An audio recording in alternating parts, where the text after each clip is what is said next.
estamos con nuestro primer invitado, con el diputado Luis Sigona. Gracias por estar acá. No, muchas gracias por la invitación, como siempre.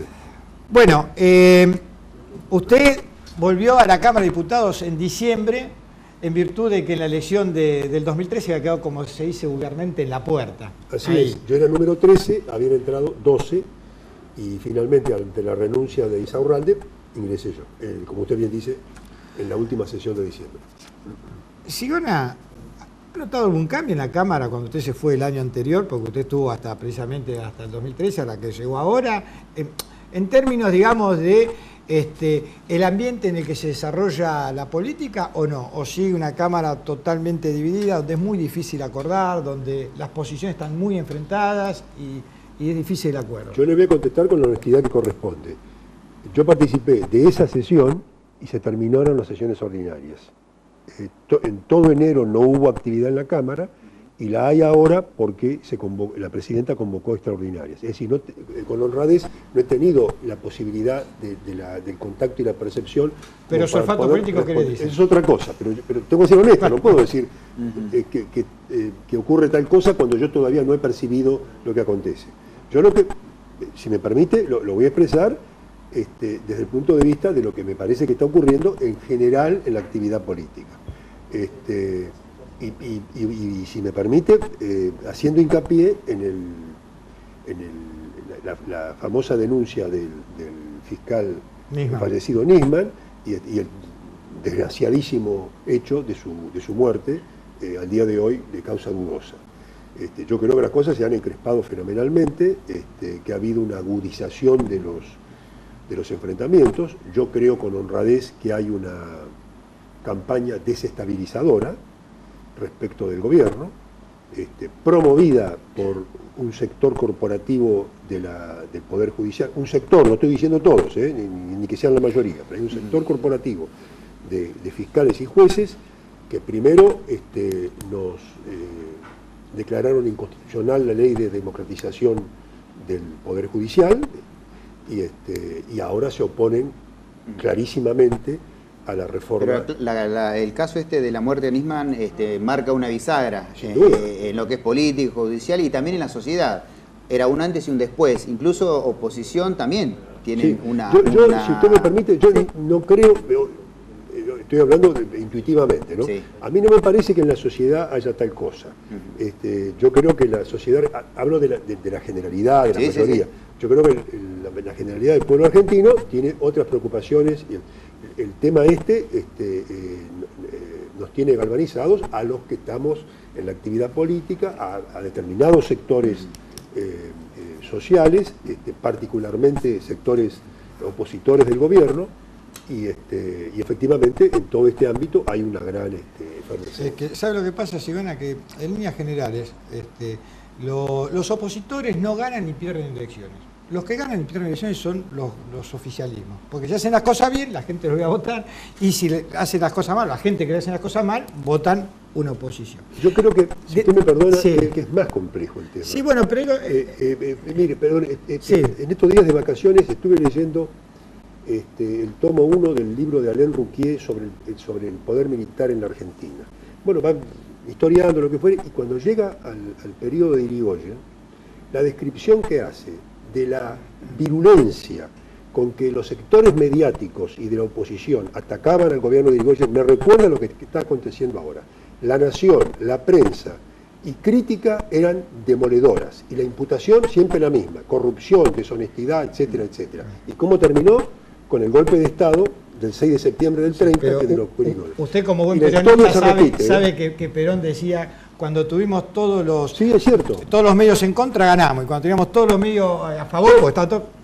Pero de acuerdo, es que no nos van a ganar a nosotros, pero yo procuro describir lo que yo creo que son las cosas. Está bien, pero uno lo que observa, digamos, desde este punto de vista, es que el oficialismo tiene la principal responsabilidad. ¿Sí? Y en este caso de Nisman, más allá de lo que ocurrió realmente, porque nadie sabe qué es lo que ocurrió realmente, los primeros momentos salieron con todo, bueno, el fiscal se mató porque en realidad no tenía, desde el gobierno estoy hablando, del oficialismo. El fiscal se mató porque no tenía los elementos reales para llevar a causa en esa denuncia y que tenía que presentar ese día en el Congreso, hasta la presidenta que 24 horas después dijo: para mí lo de Nisman no fue un suicidio, y ahí cambió todo, y en realidad uno observa en el oficialismo estas idas y venidas que se acomodan, y en ningún momento, y esto sí me parece que es achacable al oficialismo, ninguno habló de Nisman, de sus deudos y de lo que había acontecido, más allá de la cuestión política. Tomaron de entrada esa bandera y se cerraron y pusieron en contra, o pusieron increíblemente a gente que por ahí no compatibiliza, se abroquelaron y se juntaron todos.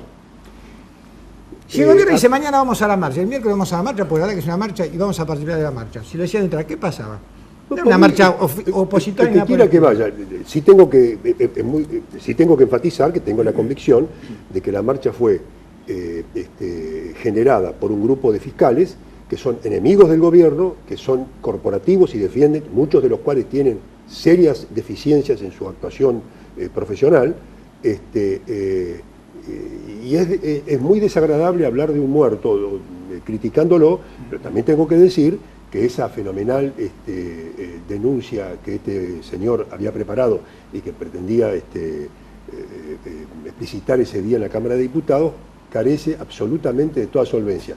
No importa que yo lo diga, pues yo no soy nadie, pero 3 de los más importantes juristas de la Argentina en materia penal, como son Zaffaroni, Julio Mayer y Arslanian, que entre paréntesis, entre ellos no tienen nada que ver, todos han dicho que esa cantidad de esas famosas 300 páginas son absolutamente insustanciales, no hay ningún delito que imputar, es una locura. ¿Por qué este hombre llegó a ese punto de avance? No lo sé. Dicen que era en realidad un dependiente de este Estiuso, no lo sé si es así o no deja de serlo.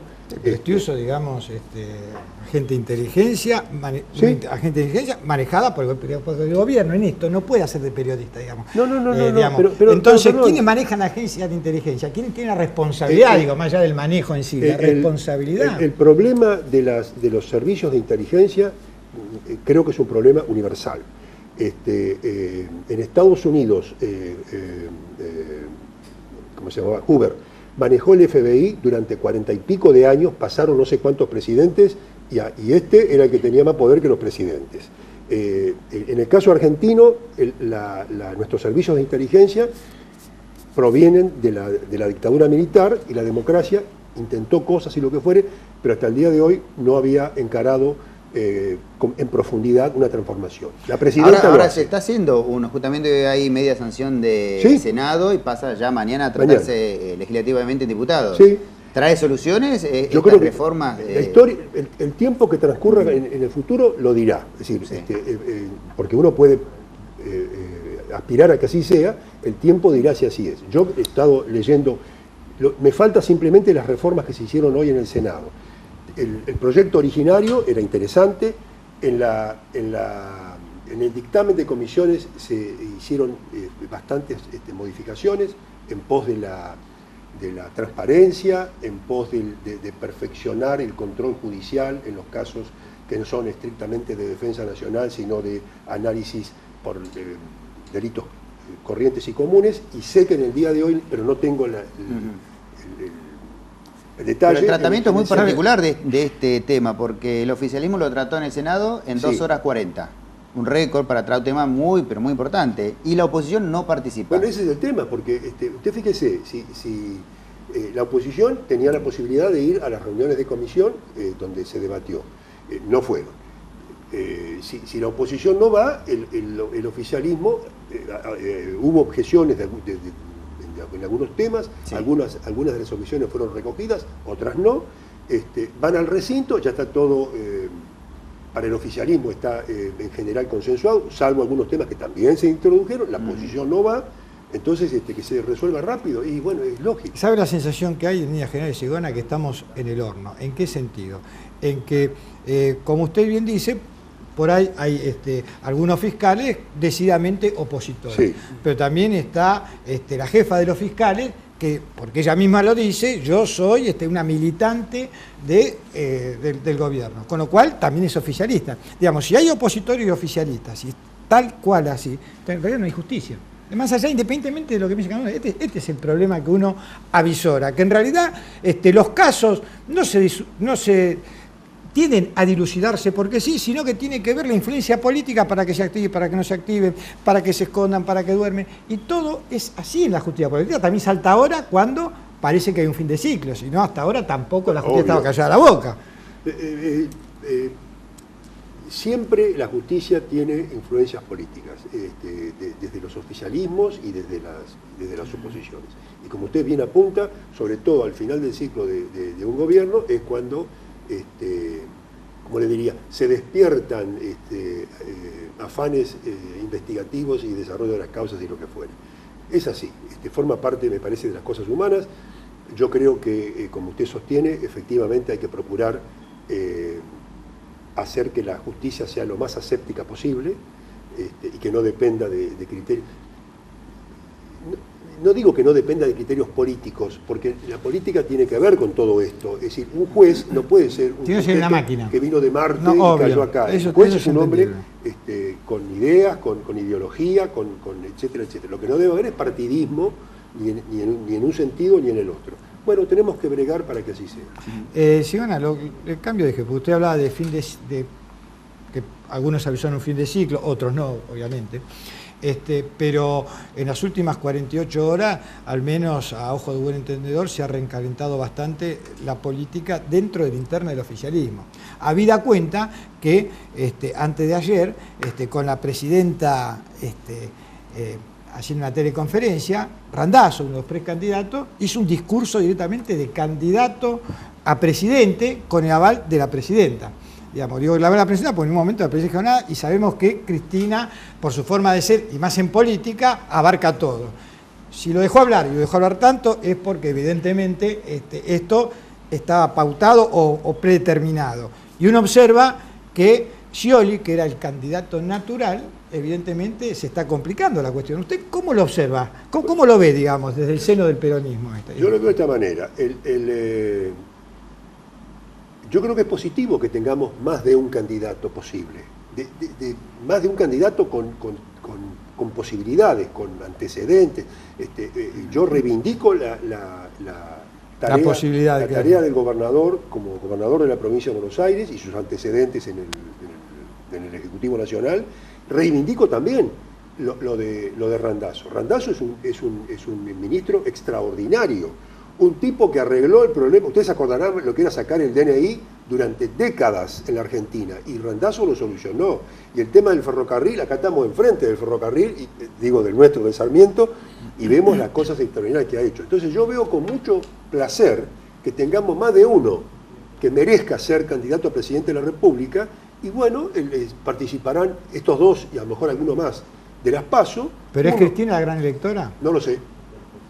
Este es el tema, digamos. Está bien, está bien que participe todo. Yo no le puedo dar la respuesta, no lo sé. Pero permítame enfatizar esto, que el peronismo tenga, como tenemos, por lo menos estos dos, hay más, pero estos dos candidatos, a mi juicio, con excepcionales condiciones, para mí es altamente positivo. Y hablando de peronismo y de elección y provincia que da, Fernando Espinosa también es un hombre que tiene aspiraciones en este momento a la gobernación. ¿Cómo están en la campaña, en la matanza para lanzarlo, ¿no?, y presentarlo en sociedad?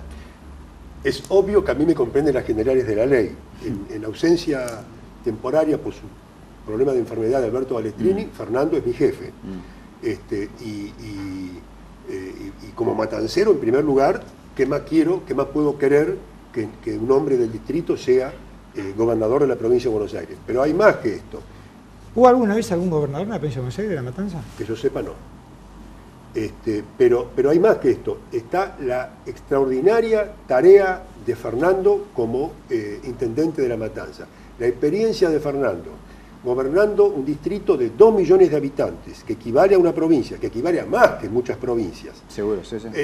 Un hombre que cuando había 800.000 personas sin agua corriente, le ha llevado el agua corriente a 650.000. Que le está haciendo la cloaca, va más atrás porque la cloaca es más compleja y más costosa, pero sigue avanzando. Que ha hecho 5.000 cuadras de pavimento y 3.500 en ejecución.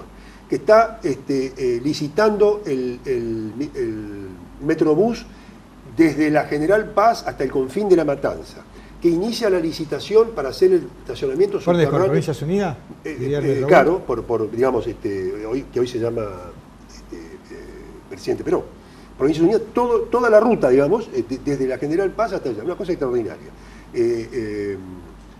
No quiero olvidarme de las demás cosas. El estacionamiento subterráneo en San Justo, debajo de la plaza. El estacionamiento subterráneo en Ramos Mejía, debajo de la Avenida de Mayo. Etcétera, etcétera, etcétera. Este hombre está en condiciones de ser gobernador de la provincia de Buenos Aires. ¿Y de quién sería el candidato a gobernador? ¿De Scioli o de Randazzo? No lo sé.